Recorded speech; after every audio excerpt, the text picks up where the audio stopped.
sampai seharian penuh menonton YouTube, terus belajarnya kapan? Ya, malam-malam. Iya. Sebentar berarti dong belajarnya ya. Oke, nah ini contoh aplikasi AI. Nah, mari kita lihat beberapa aplikasi AI yang menarik. Di situ sudah ada gambarnya juga, yaitu ada selain YouTube, ada Google Translate. Tahu Google Translate? Tahu. Ya.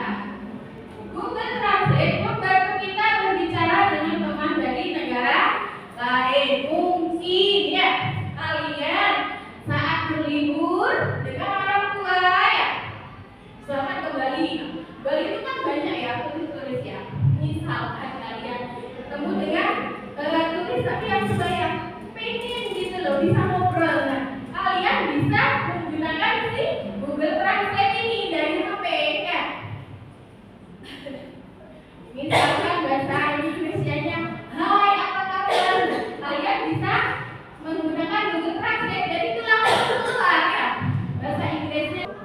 Kemudian ada juga Google Map. Kalau Google Map ini membantu kita lebih mudah menemukan tempat yang mau kita tuju ya. Kemudian anak-anak ada lagi contoh aplikasi AI itu yaitu robot pembantu. Ada yang pernah lihat robot seperti ini di gambar? Nah ya, itu namanya robot pembantu anak-anak ya. Biasanya itu iya betul ya, membantu melakukan pekerjaan rumah seperti membersihkan dan mengatur barang ya. Namanya robot vakum. Jadi robot ini sudah disetting dengan begitu sempurna. Jadi dia bisa menyapu rumah kita ya dengan sendirinya anak-anak ya. Nah dia juga bisa belok ya. Nah kalau ada nabrak tembok dia bisa belok sendiri ya. Itu konsep AI ya. Kecerdasan artifisial adalah sistem yang memungkinkan komputer belajar. Belajarnya itu dari data, mengenal pola, serta membuat prediksi atau keputusan secara mandiri. Contoh-contohnya seperti yang di awal tadi ya. Semakin kalian sering menonton video yang bertema sesuatu ya, tema kartun seperti itu, semakin akurat sistem di dalamnya untuk menayangkan video-video yang serupa seperti itu. Nah, hal ini menunjukkan bagaimana kecerdasan artifisial itu mampu mengadaptasi diri berdasarkan pengalaman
itu ya. Makanya kita tiap hari tugasnya harus sebagai pelajar apa tugasnya? Iya, nah, ya, kita harus belajar ya. Nah, ini sudah. Nah, ya.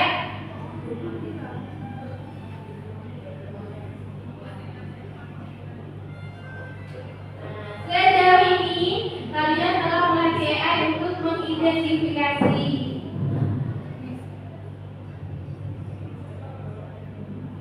Apa yang akan terjadi ke makhluk lain? Oke, boleh duduk. Terima kasih, Mbak. Nah, itu tadi contoh kita mempraktekkan menggunakan komputer ya. Nah, sekarang kita akan bermain secara manual, anak-anak. Kalau tadi bermain dengan komputer, sekarang secara manual. Dalam aktivitas ini kita akan bermain kategorisasi berbagai benda. Ini Bu Guru sudah menyediakan bermacam-macam gambar hewan. Ya, kita akan membagi benda-benda berdasarkan jenisnya. Di sini tentang hewan. Jadi nanti kalian Bu Guru kasih ya setiap kelompok Bu Guru mengisi, mengidentifikasi atau mengkategorikan mana hewan yang berkaki 2, mana hewan yang berkaki 4 ya. Mana yang bisa terbang, mana yang tidak bisa terbang. Bisa ya? Oke, Bu Guru bagi. Bu Guru beri waktu 10 menit saja. Ya. Untuk anak-anak sudah selesai? Enggak apa-apa. Karena Mbak Ayu ini adalah murid yang aktif. Dan Mbak Ayu menjadi contoh buat teman-temannya yang lain ya. Kalau kita harus percaya diri, nggak boleh malu ya anak ya kalau disuruh maju. Presentasi dari saya dan teman-teman kelompok saya.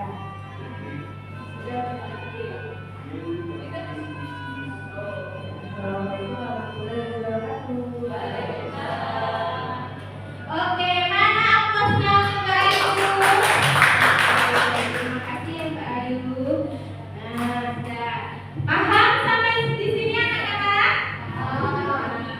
Ada mungkin yang ingin bertanya? Tidak ada.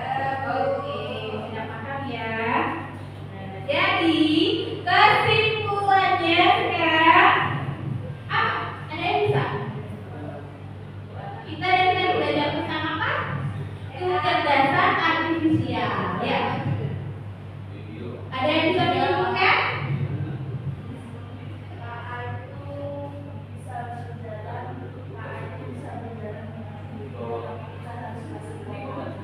Oke, pintar sekali ya. Nah, kesimpulannya kecerdasan artifisial itu bisa menjadi teman belajar kita ya anak-anak ya, yang membantu kita untuk menemukan informasi dan memahami dunia dengan cara yang lebih menyenangkan dan mudah. Oke, cukup sekian presentasi. Cukup sekian untuk hari ini. Kita bertemu lagi di hari lain ya. Terima kasih untuk perhatiannya. Assalamualaikum warahmatullahi wabarakatuh. Waalaikumsalam.